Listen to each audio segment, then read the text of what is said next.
Assalamualaikum warahmatullahi wabarakatuh.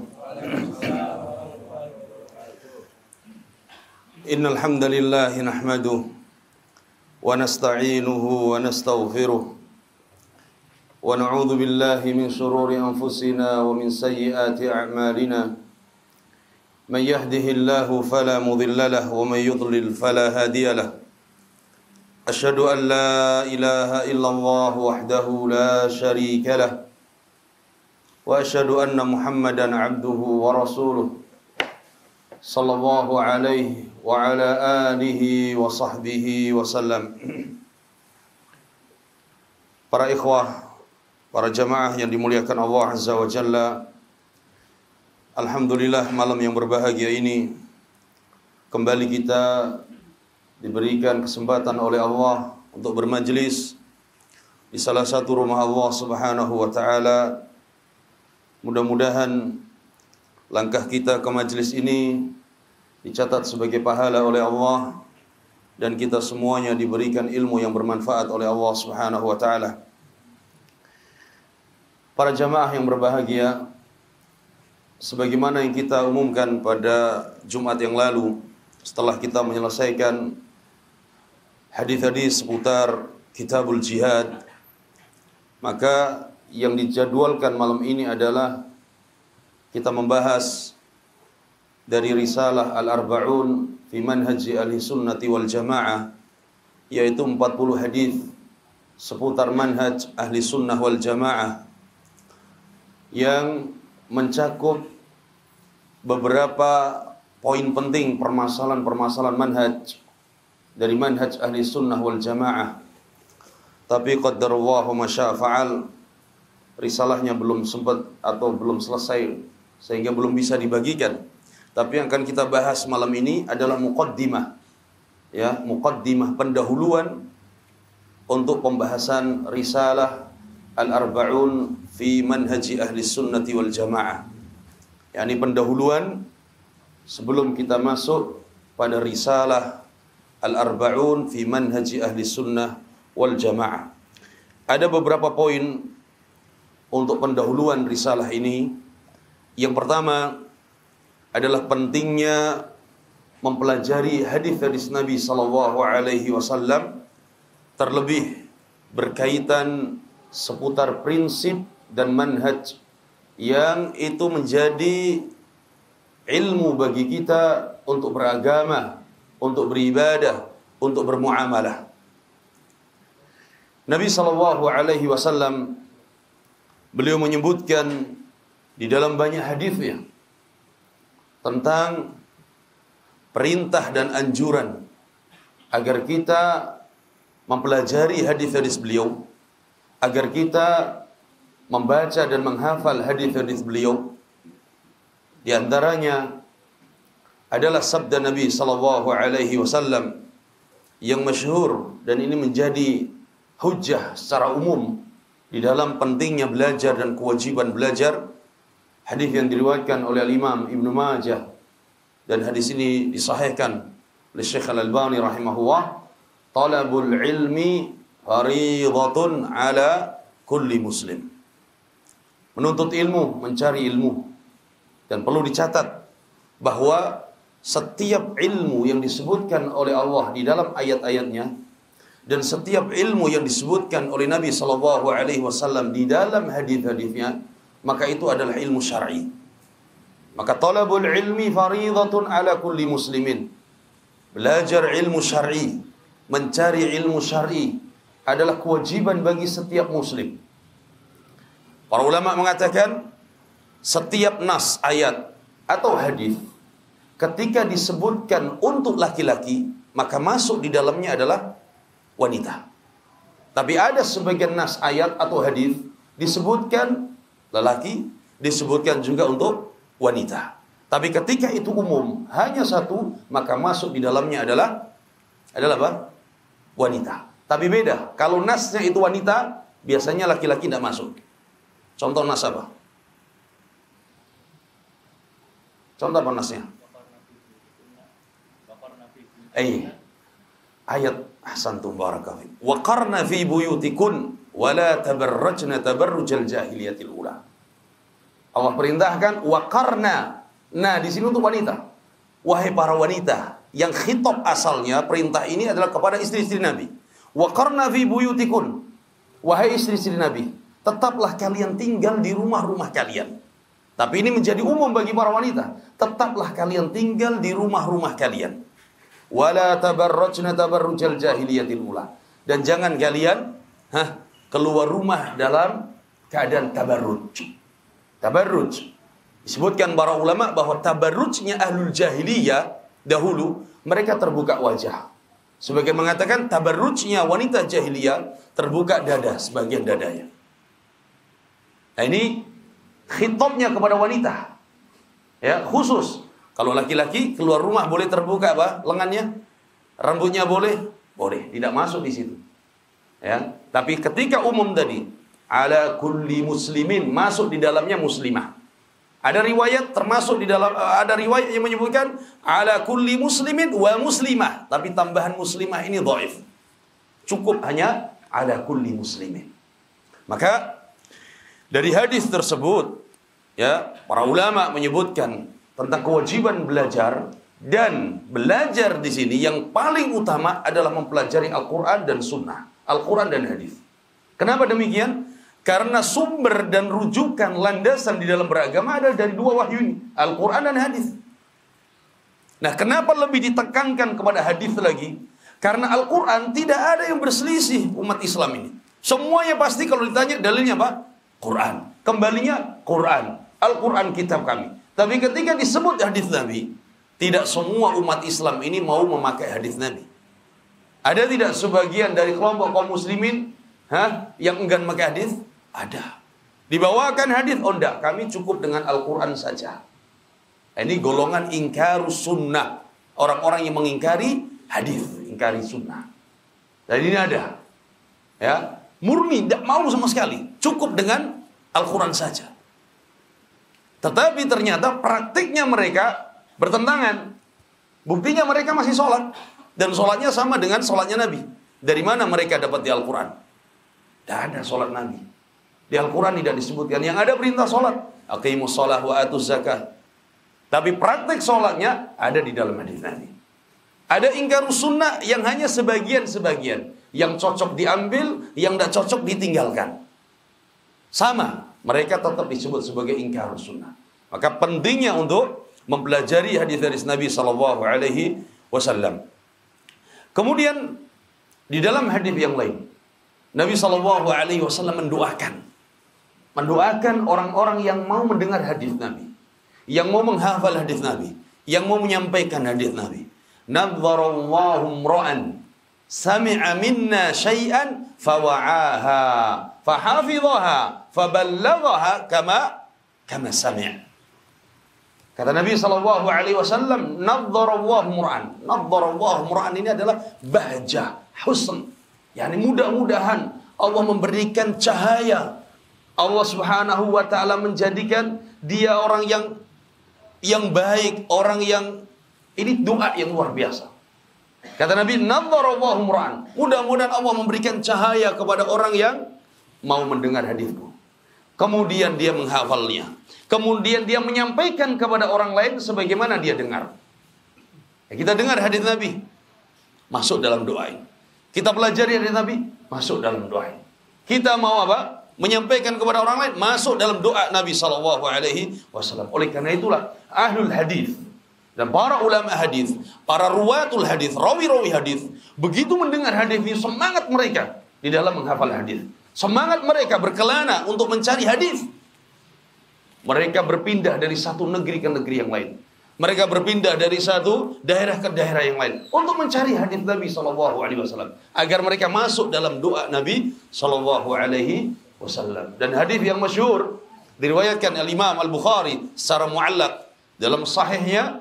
Al-Imam Bukhari mengatakan, laqad rahala Jabirun masirata syahrin li haditsin wahid. Al-Imam Bukhari mengatakan bahwa Jabir bin Abdullah sahabat Nabi, tidak kemudian anak sahabat, udah tidak perlu ngambil hadis riwayat lagi. Anda sahabat. Laqad rahala Jabir, sungguh Jabir ibn Abdullah pergi berkelana. Dalam perjalanan 1 bulan hanya untuk 1 hadis Nabi. Dari kota Madinah menuju kota Syam. Semangatnya mereka, kenapa? Ketika keluar rumah melangkahkan kaki, berarti terhitung dia apa? Thalabul ilmi. Ketika dalam perjalanan, terhitung ibadah. Ketika mendengarkan hadis, masuk dalam doa Nabi. Ketika bisa menyampaikan hadis, masuk lagi keutamaannya. Sehingga di situ menjadikan mereka semangat untuk mendengarkan hadis-hadis Nabi sallallahu alaihi wasallam. Kita tahu Imam Al-Bukhari rahimahullah. Imam Bukhari rahimahullah, bagaimana perjuangan beliau di dalam mencari hadis Nabi. Perjuangan beliau di dalam menghafal hadis Nabi, di dalam mencatat hadis Nabi. Bahkan Imam Bukhari rahimahullah namanya harum bukan karena harta. Namanya harum bukan karena jabatan. Namanya harum sampai hari kiamat nanti insyaallah bukan karena dunia, tapi karena hadis yang beliau cari, hadis yang beliau catat, yang sampai kepada kita dan menjadi rujukan utama kaum muslimin setelah Al-Quran adalah Sahih Al-Bukhari. Sahih Al-Bukhari. Sepakat para ulama dan kaum muslimin bahwa kitab yang paling sahih setelah Al-Quran adalah Sahih Al-Bukhari. Kemudian setelah itu Sahih Muslim, karya dari murid beliau, murid Al-Imam Al-Bukhari. Ini semangat para ulama-ulama hadis yang perlu kita tanamkan pada diri kita untuk mencari hadis Nabi, untuk mempelajari hadis Nabi. Kemudian selanjutnya, pada muqaddimah yang pertama ini, pentingnya mempelajari hadis Nabi sallallahu alaihi wasallam karena ini merupakan jalan yang ditempuh oleh para sahabat ketika mereka mencari hadis kepada Nabi. Contoh Abu Hurairah radhiyallahu taala anhu.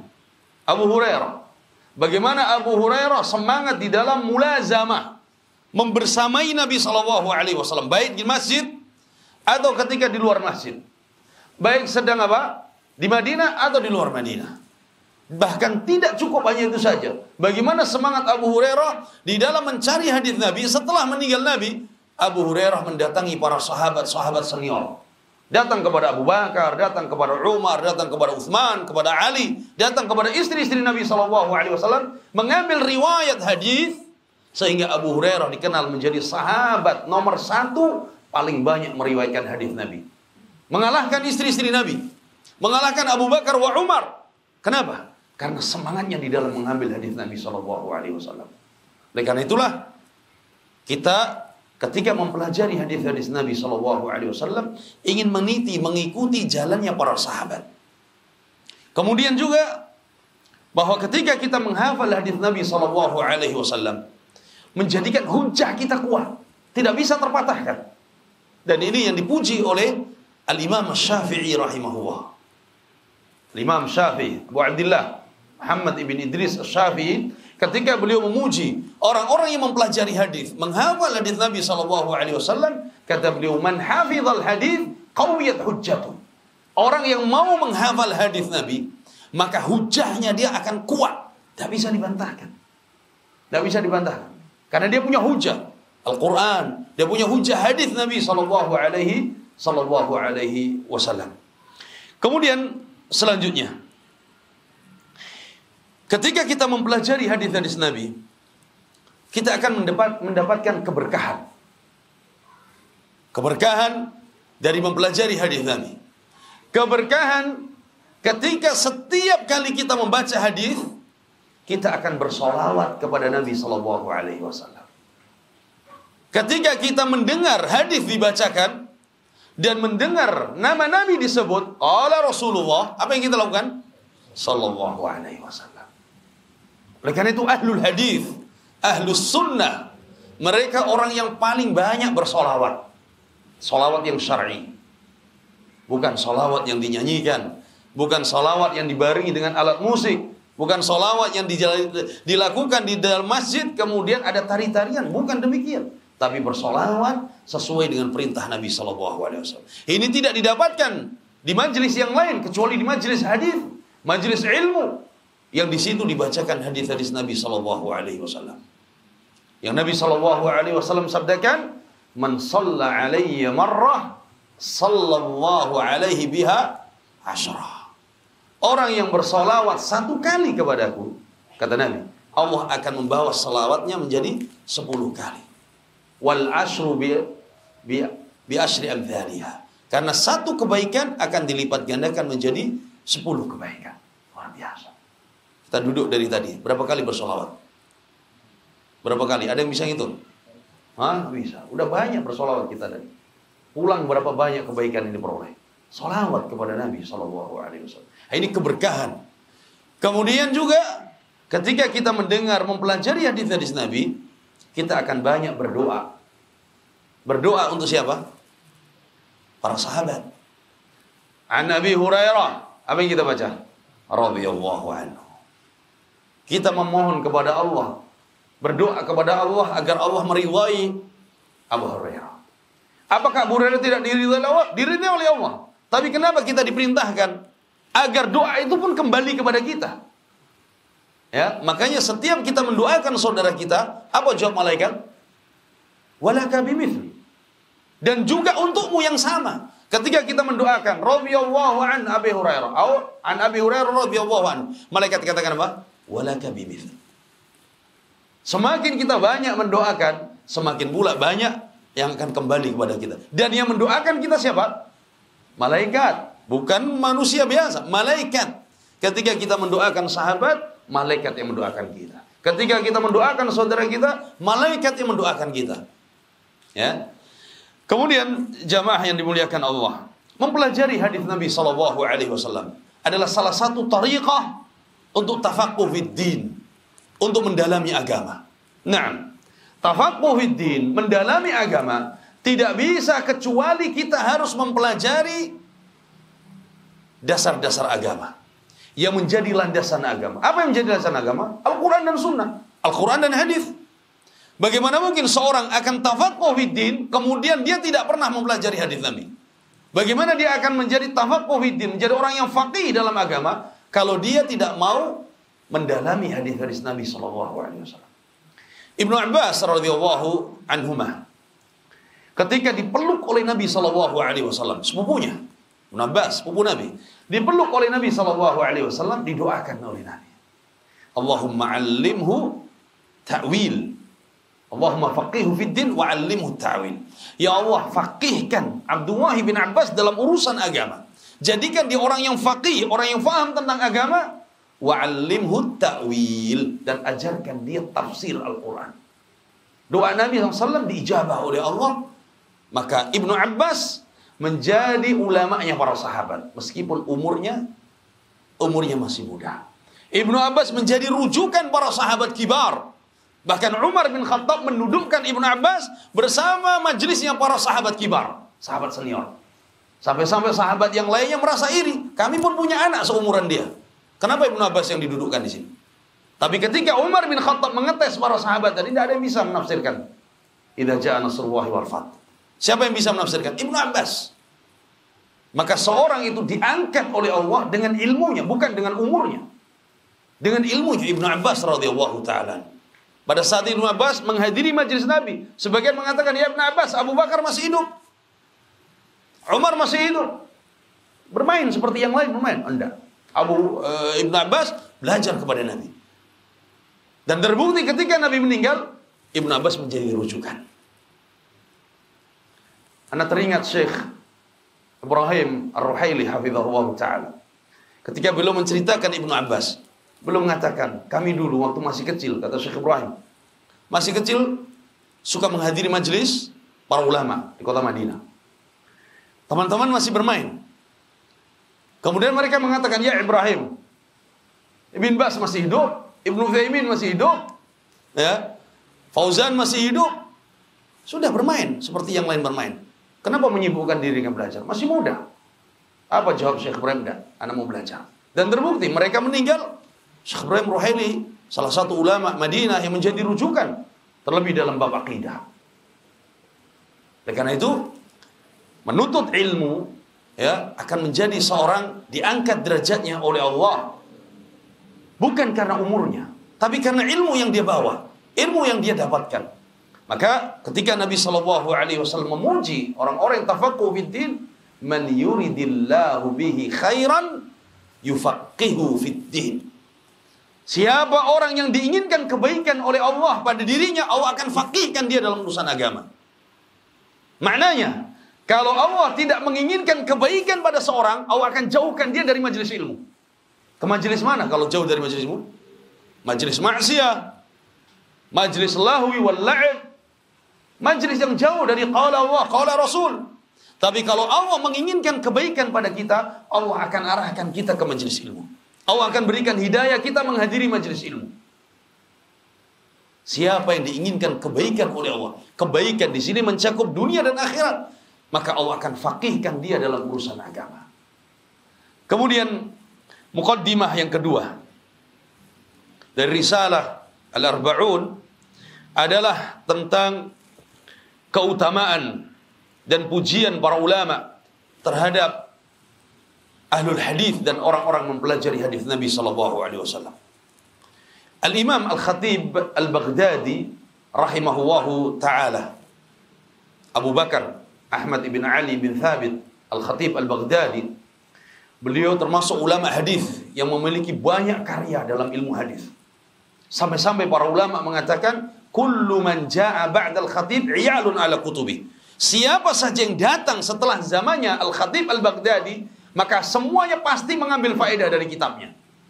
Karena setiap bab ilmu hadis dia tulis kitab selain kitab-kitab yang lain. Jadi semua mengambil faedah dari kitabnya Al-Khatib Al-Baghdadi, orang yang hidup setelah zamannya. Kemudian Al-Imam Al-Khatib Baghdadi, salah satu karya beliau adalah Syaraf Ashabil Hadis. Syaraf Ashabil Hadis, tentang keutamaan, mulianya orang-orang yang mengikuti hadis Nabi, mempelajari, menghafalnya, mendakwahkannya. Kemudian beliau membawakan hadis-hadisnya, riwayat-riwayatnya tentang keutamaan tersebut. Kitab yang lain beliau menulis juga satu jilid berjudul Ar-Rihlah fi Talabil Hadis. Rihlah, perjalanan mencari hadis. Jangan dibalik, rihlah mencari gadis, jangan. Ini Al-Khatib Baghdadi menulis kitab khusus rihlah, perjalanan mencari hadis, bukan gadis. Kalau hari ini berubah, rihlahnya keliling dunia cari gadis. Ujung-ujungnya dapat jodoh tetangga rumah. Ar-Rihlah fi Talabil Hadis, beliau membawakan kisah para sahabat, para tabi'in, para ulama sebelum zaman beliau, bagaimana perjuangan mereka mencari hadis Nabi sallallahu alaihi wasallam. Perjuangan mereka meninggalkan kampung halaman, meninggalkan keluarga untuk mencari hadis. Yang kemudian setelah itu mereka bukukan dalam kitab-kitab mereka. Imam Ahmad rahimahullah taala.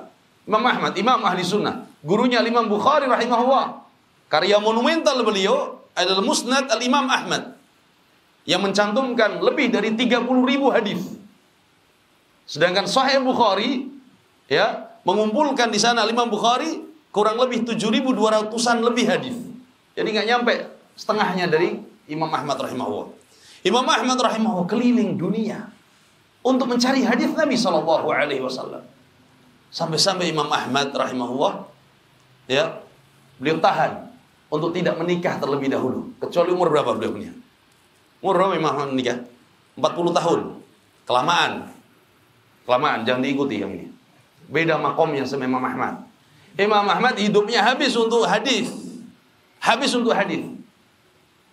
Dia habiskan keliling dari berbagai negeri, berpindah dari berbagai negeri, dari berbagai guru untuk mencari hadis Nabi sallallahu alaihi wasallam. Oh, enggak, anak mau ikut Imam Ahmad. Sekarang fitnahnya lebih daripada zaman Imam Ahmad. Jangan. Nah, bagaimana para ulama terdahulu mereka semangat di dalam mencari hadis Nabi. Sampai-sampai Imam Syafi'i rahimahullah, gurunya Imam Ahmad, memuji Imam Ahmad. Wahai Ahmad, kalau engkau mendapati masalah-masalah dalam hadis, kabarkan kepadaku. Karena engkau lebih tahu tentang hadis Nabi. Imam Syafi'i. Padahal Imam Syafi'i juga alim dalam hadis. Tetapi luar biasa pujian guru kepada muridnya. Sampai-sampai ketika Syafi'i meninggalkan kota Baghdad, mau berpindah ke negeri Mesir, beliau katakan, aku tidak tinggalkan di kota Baghdad ini seorang pemuda yang lebih alim dalam urusan agama melebihi Ahmad ibn Hanbal. Ahmad ibn Hanbal rahimahullahu ta'ala alim dalam hadis, alim dalam fikih, sampai-sampai madhab beliau dinisbatkan kepada beliau madhab Hanabilah atau madhab Hambali. Ini ulama hadis yang mereka bergelut di dalam hadis sampai-sampai mereka menjadi imam. Imam Ahmad rahimahullah memberikan wasiat kepada anaknya yang bernama Abdullah. Ya Abdullah, ihfad hadzal kitab takun imaman. Wahai Abdullah, hafalkan kitab ini, kitab Musnad. Engkau pasti akan menjadi seorang imam. Dihafal oleh anaknya Abdullah. Jadilah Abdullah imam. Imam Abdullah bin Imam Ahmad rahimahullah ta'ala. Kemudian selanjutnya, ini panjang masalah perjalanan para ulama hadis di dalam mencari hadis Nabi sallallahu alaihi wasallam. Dan sampai hari ini tidak berhenti. Kemudian kitab-kitab hadis sudah dibukukan zaman Imam Bukhari, zaman Imam Muslim, Tirmidzi, Nasai, Ibnu Majah, kemudian Imam Ahmad dan terus para ulama hadis mereka terus berkelana, berkeliling untuk mencari hadis, untuk membaca hadis, untuk mengajarkan hadis Nabi sallallahu alaihi wasallam. Kemudian selanjutnya qaddimah yang ketiga. Risalah Al-Arba'in ini adalah risalah yang ringkas mencakup 40 hadis yang kita beri judul Fi Manhaj Ahli Sunnah, mencakup hadis-hadis terkait dengan manhaj dan prinsip ahli sunnah. Kenapa demikian? Karena ini permasalahan yang sangat penting. Seorang akan ditanya oleh Allah, seorang akan bertanggung jawab di hadapan Allah Subhanahu wa taala, dan yang paling utama adalah terkait dengan manhaj, terkait dengan prinsip. Nah, bahkan ini akan menjadi sebab keselamatan seorang dunia dan akhiratnya. Karena kalimat manhaj ini mencakup lebih luas. Kalau kita sebutkan ini akidah, jadi berkaitan dengan akidah.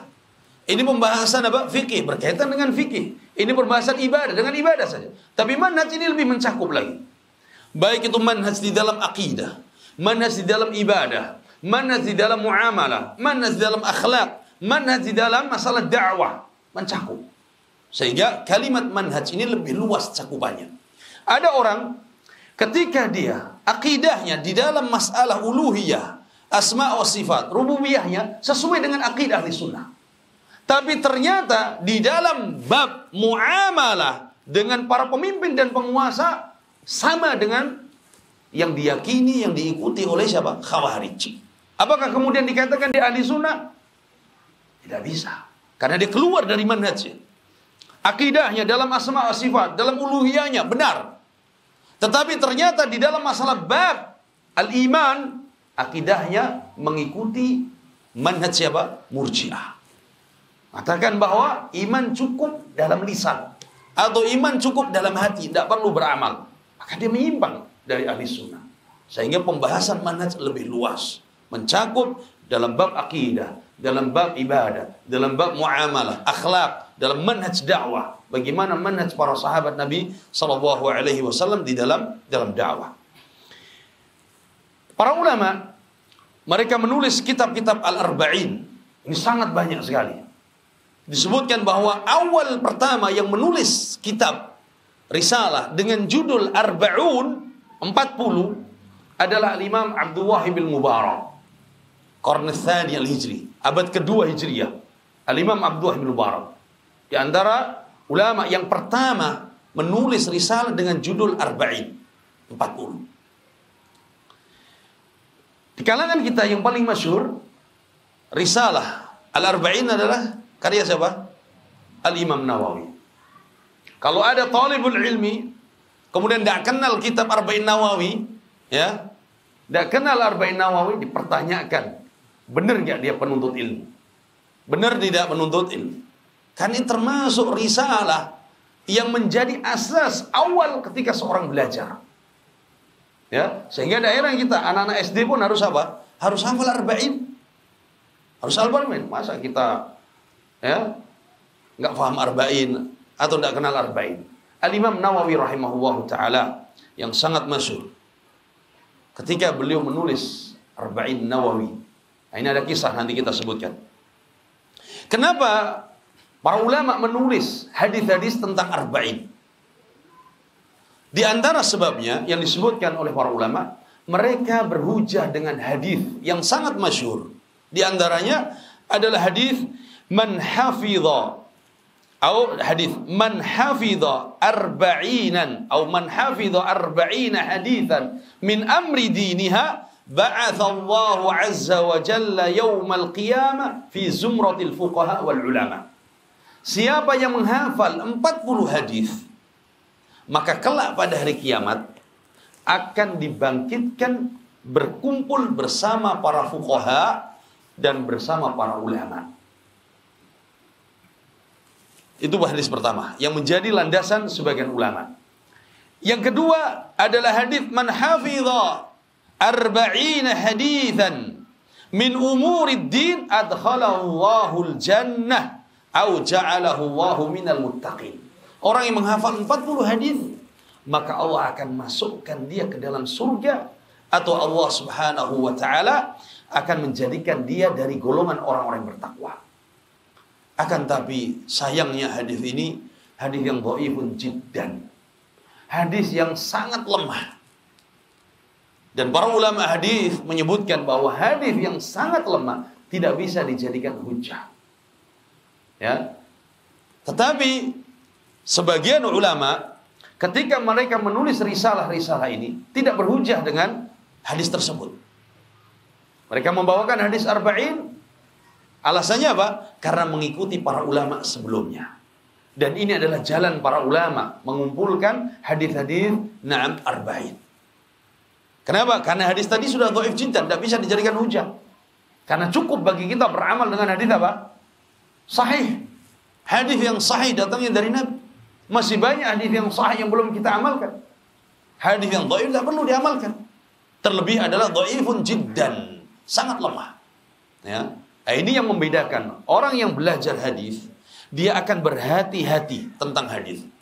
Tidak semua qala Rasulullah, tidak semua hadis akan diambil, akan dia apa? Amalkan. Dia tanya dulu, sahih tidak hadisnya?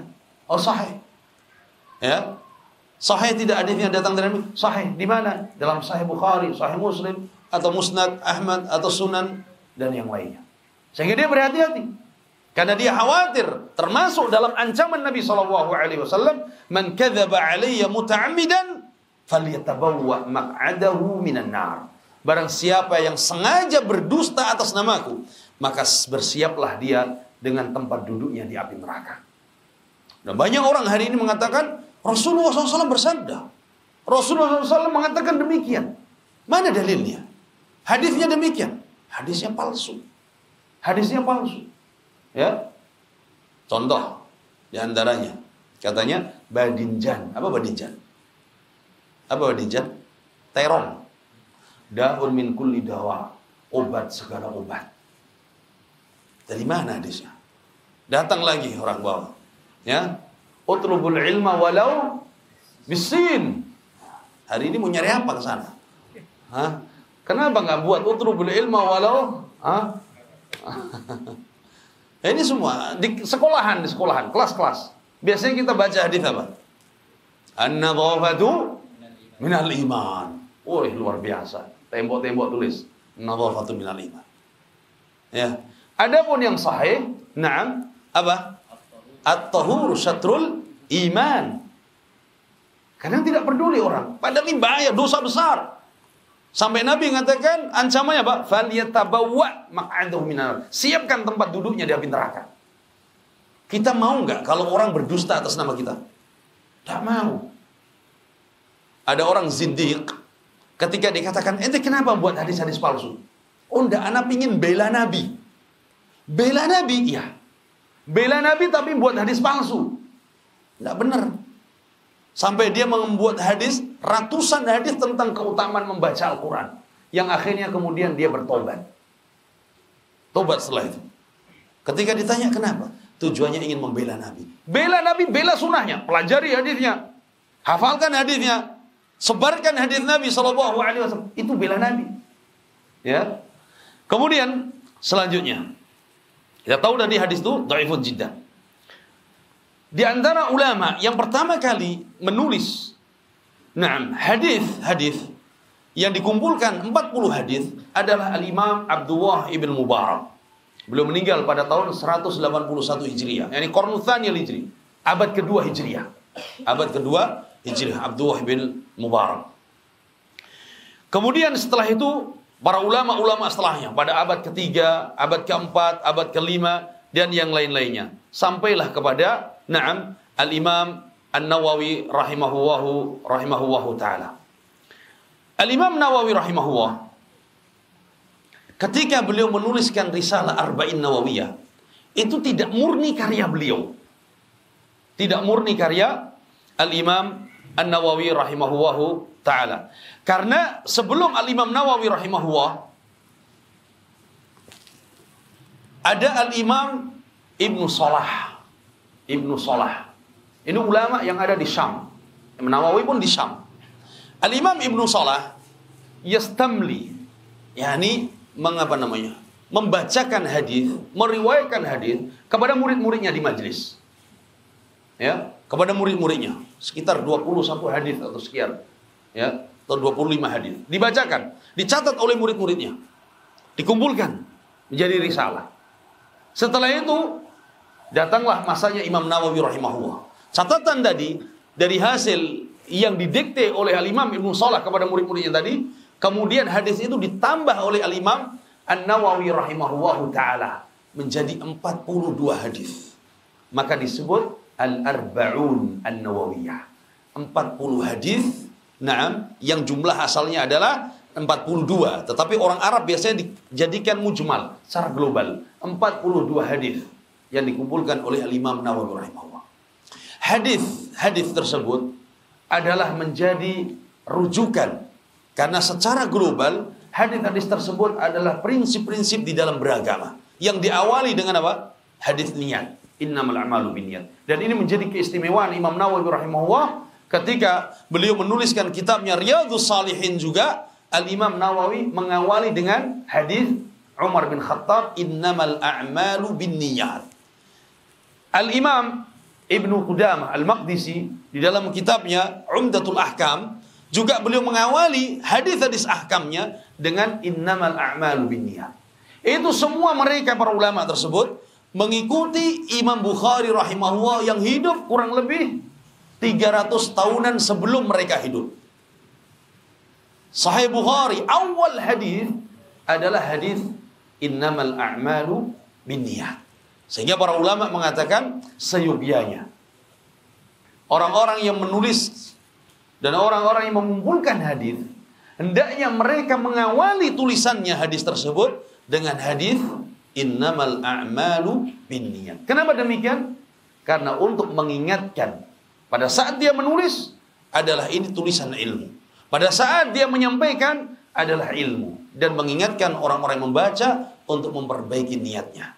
Innamal a'malu binniyat wa innamal likulli imri'in ma nawa. Kemudian selanjutnya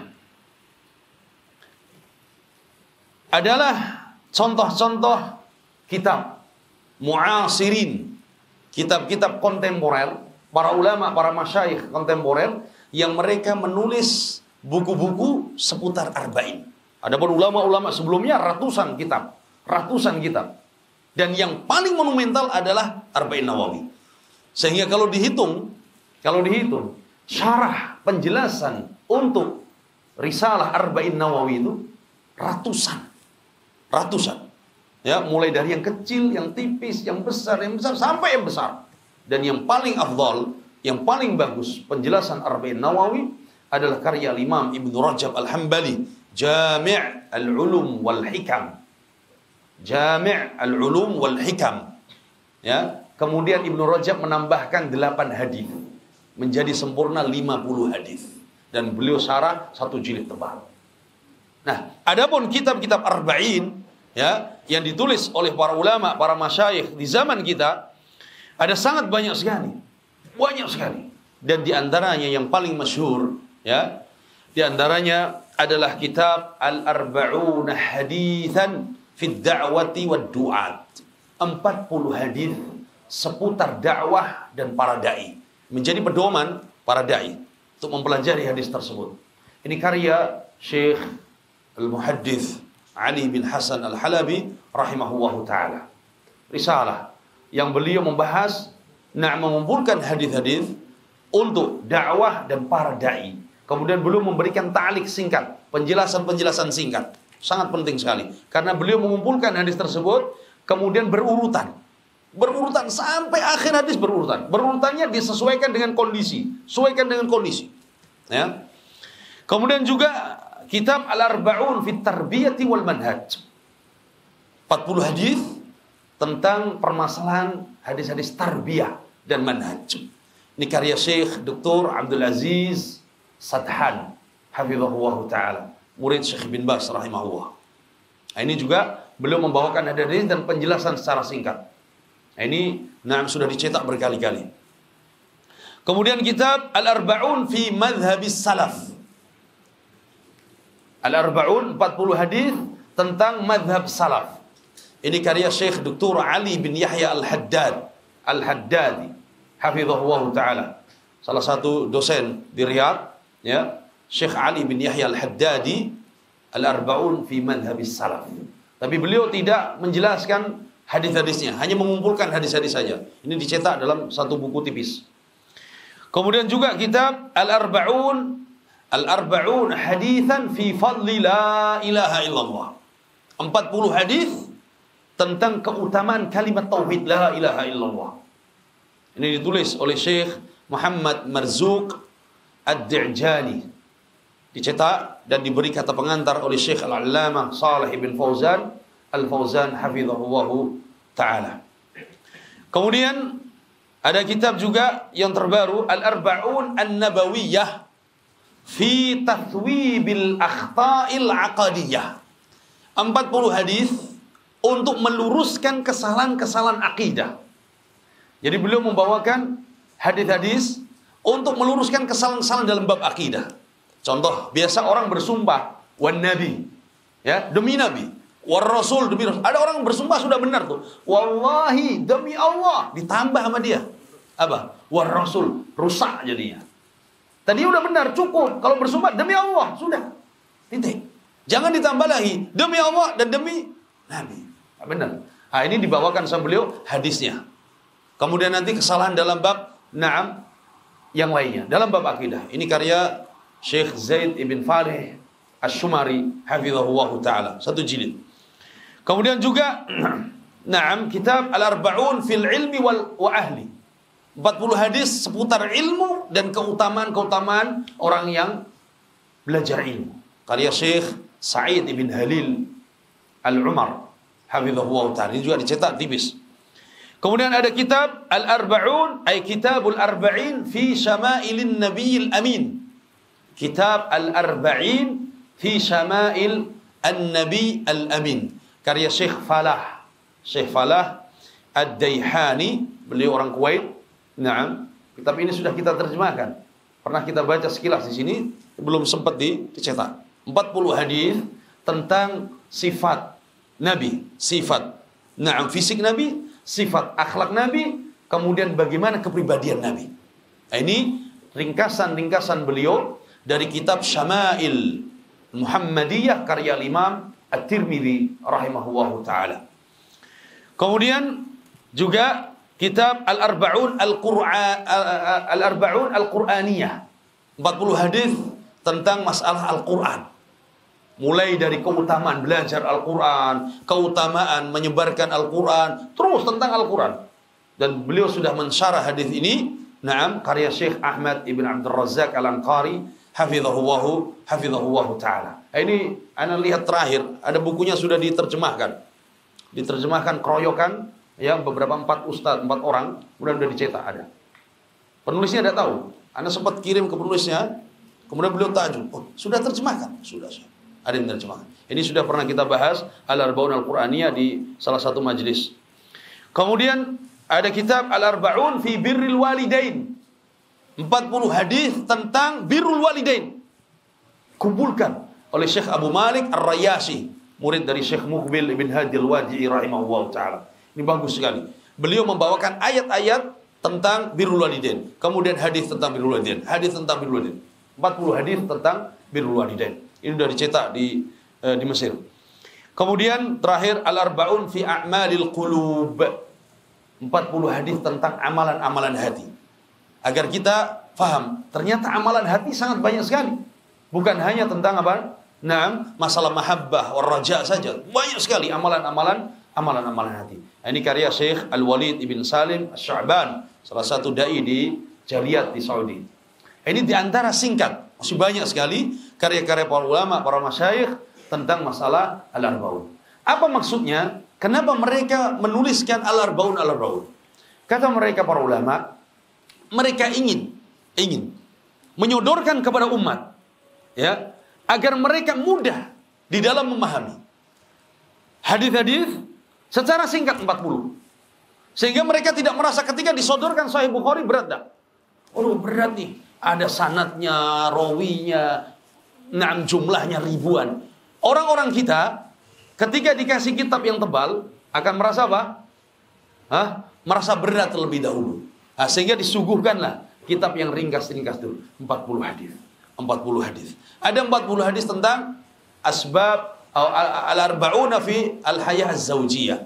40 hadis tentang kehidupan rumah tangga suami istri. Itu bagus sekali. Juga menyebutkan tentang bagaimana kehidupan rumah tangga sesuai dengan hadis-hadis Nabi sallallahu alaihi wasallam. Nah, halal yang ringkas ini menjadi tasjid, menjadi motivasi bagi kita agar kita merasa semangat, ya. Kemudian tidak puas dengan ini saja.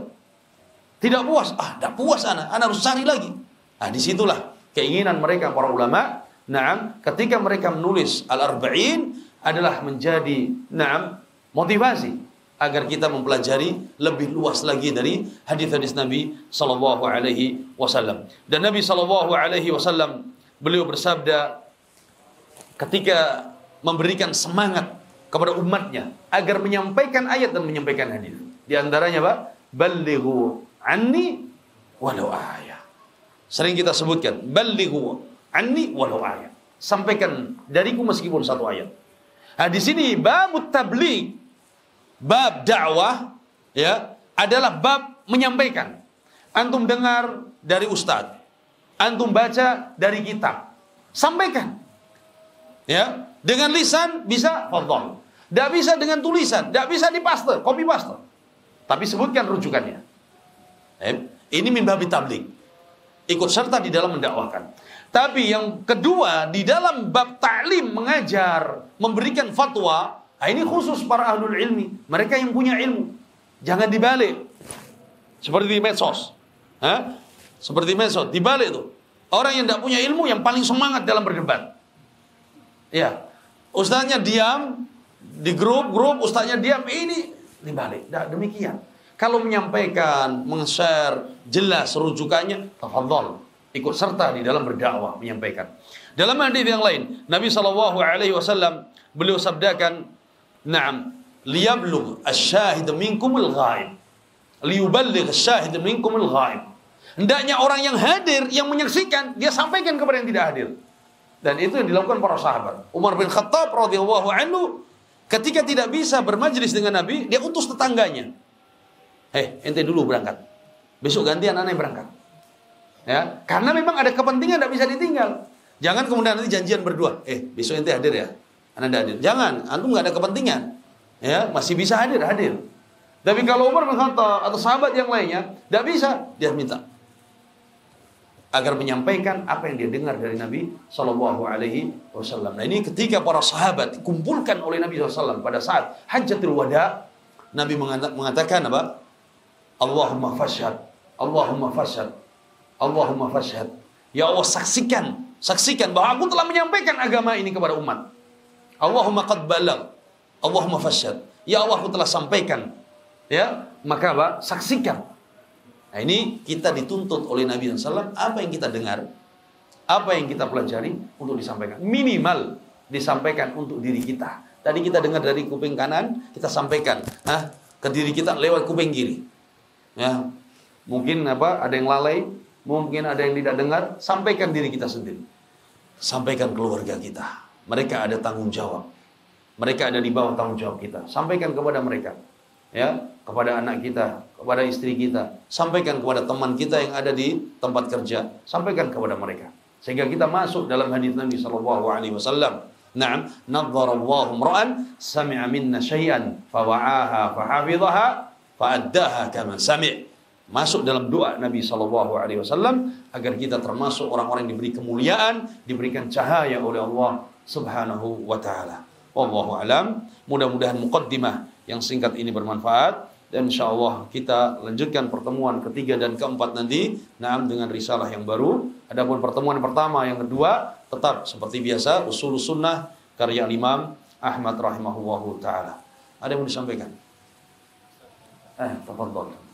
Tadi di pertama tadi disebutkan bahwa kewajiban untuk menuntut ilmu syar'i. Apakah